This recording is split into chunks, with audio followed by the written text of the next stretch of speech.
Who had done this to them? How dare they? And to make matters worse, even Gobber didn't recognise him. Had he really changed that much? Only even then he had felt as an outcast. Hiccup looked round the table and around the whole courtyard. He was looking for fish legs, and fish legs didn't seem to be there. Stoic the Vast, sir, said Hiccup politely. Is there a boy called Fish Legs in the company of the Amber Hunters? Stoic looked uncomfortable and sad. Fish Legs? Oh, I've never heard of a boy called Fish Legs. Have you, Gobber? Gobber the Whelk shook his head. No, I've never heard that name before either. Never heard of Fish Legs? What were they talking about? Fish Legs had been memorably bottom of absolutely everything in Gobber's power training programme for about 5 years. Bashful, bad spelling, the lot.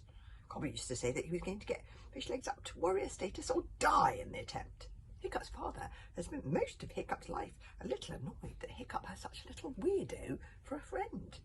How could they possibly say they'd never even heard of him? There was something very odd going on around here. Hiccup was about to ask another question when Snotley Snotlap, the new chief of the Hooligan tribe. Oh, Snotlap has been made who? Oh, there's Snotlap. Oh. Came up. Snotlap was looking in excellent shape. If he hadn't been such an unpleasant character, it would have been a pleasure to see him come into his own like this. Snotlap has always wanted to be a chief, and now that fate had given him his dearest wish, he was loving every second of it. In the sunshine of everyone's admiration, he seemed to have grown about a foot. He swaggered around, joking with his friends, glowing with a new, relaxed consequence. Nice fighting against the dragons yesterday, Snotty, called out one of Snotlap's mates, Vandal the Busyfug. How many did you kill? Was it 9? I think it was 11, beaten Snotlap carelessly, but everyone did well. So when Snotlap strolled over to the Amber Hunters' table, his words were not, at the start at least, deliberately intended to offend, because Snotlap was in a very good mood. It was just that Snotlap was not accustomed to thinking about the feelings of anyone other than a certain snot-faced Snotlap. Eat up there, guys, was all Snotlap said, smiling offhand. But Stoic and Gobber and Baggy Bum did take offence. They flinched at the casual command given by one who was so much their junior, one who was Baggy Bum's son, Stoic's nephew, and Gobber's pupil, and who should be showing them considerably more respect, particularly since the reversal of fortune on both sides. Look, there they are.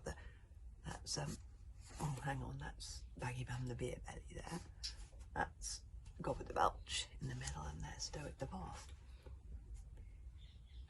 Hiccup could not really look at the hurt expression on their faces and the sad sinking of their shoulders. This was the world turned upside down indeed. Snotlap, added Hiccup, hurriedly changing the subject. Have you seen a boy called Fish Legs anywhere here?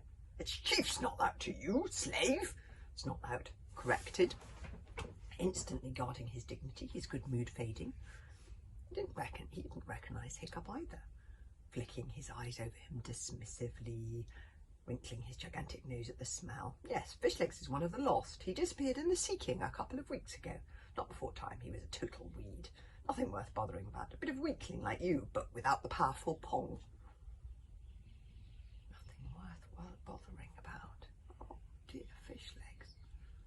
Baggy Beer Belly carefully put down his spoon. He looked at his son and quietly said the words that Hiccup most dreaded his own father would say to him. Snotlap, said Boggy Bum the Beer Belly, I am ashamed to be your father. Snotlap turned white, shocked. For one instant he shrank in front of their eyes and became the small boy he once was, standing in front of his father, his uncle, his teacher, the 3 men whose approval he most desperately sought.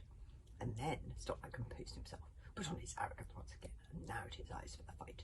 You have no reason to say that.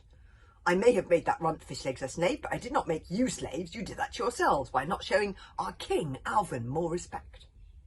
We acted out of loyalty to Stoic, but you did not try to intervene with our so-called King Alvin on our behalf, did you, Snotlap?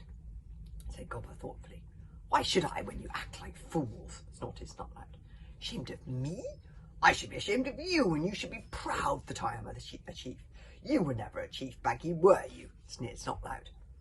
You were not really chief material. He patted his father on the shoulder and sauntered off. Okay, so this wasn't all right. This wasn't all right at all. Hiccup's hand was shaking as it picked up his mussel and continued eating. Lost in the seeking? What did that mean? Where on earth was Fishlegs? A little girl was sitting beside him with huge, doomy eyes, a bare suit with all the buttons off on the wrong buttonholes, very dark, straggly hair that stuck straight out of her head at odd angles. She seemed to read his mind. Oh, I love her. There she is. Look at her, little girl. Shh, said the little girl. A lot of her teeth had recently fallen out, and she was very serious for such a small person. We're not allowed to talk about the lost. It's not good for morale. Lost? What do you mean lost? But now the little girl said in an interested fashion, What's it, McSmelly?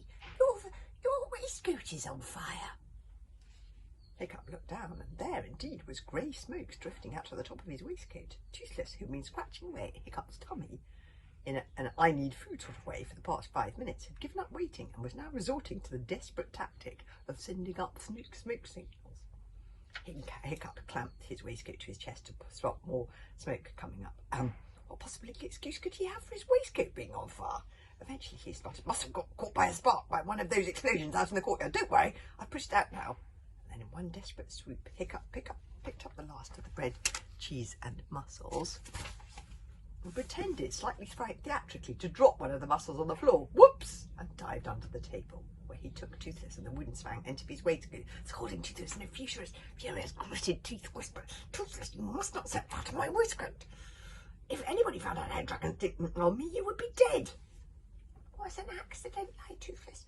Hunger makes Toothless's fire holes leak. Now, Toothless, whispered Hiccup, showing him the muscles and bread that he held in his clenched fist. There's not much to go round, so before I give these to you, remember your manners. Be polite. Share. Leave some for the little Wodenspang, too. In the darkness of prison Darkhout, it is even more important than usual to keep up your standards. Toothless nodded his head, repeating, Oh, yesy, me Cortlet. Toothless will share. Toothless very polite. Oh dear. Toothless opened his hand.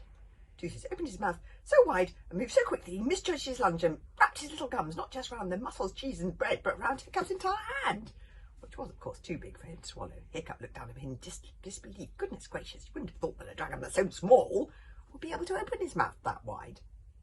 Slowly, with his tail tucked between his leg and huge eyes, apologetic, Toothless backed off the hand, leaving the food there. Wodenspang first, said Toothless piously, pretending that had not just happened. And he let the Wodenspang have a couple of dainty little picks before charging in to gobble up the lot. Sorry, mussels, said Toothless with his mouth full. Sorry, bread. Sorry, cheese. Yes, lovely apologising, Toothless whispered Hiccup, but you don't really have to apologise to your food. Although it's a nice idea, Toothless, don't get me wrong. Suddenly there was absolute dead silence in the hall. All their chattering ceased in a moment, like when small, delicious, furry animals freeze into quietness when wolves enter the wood.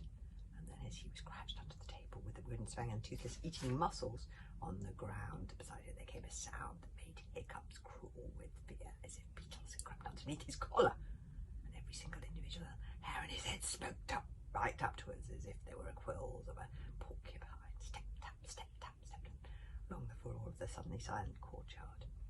Ooh.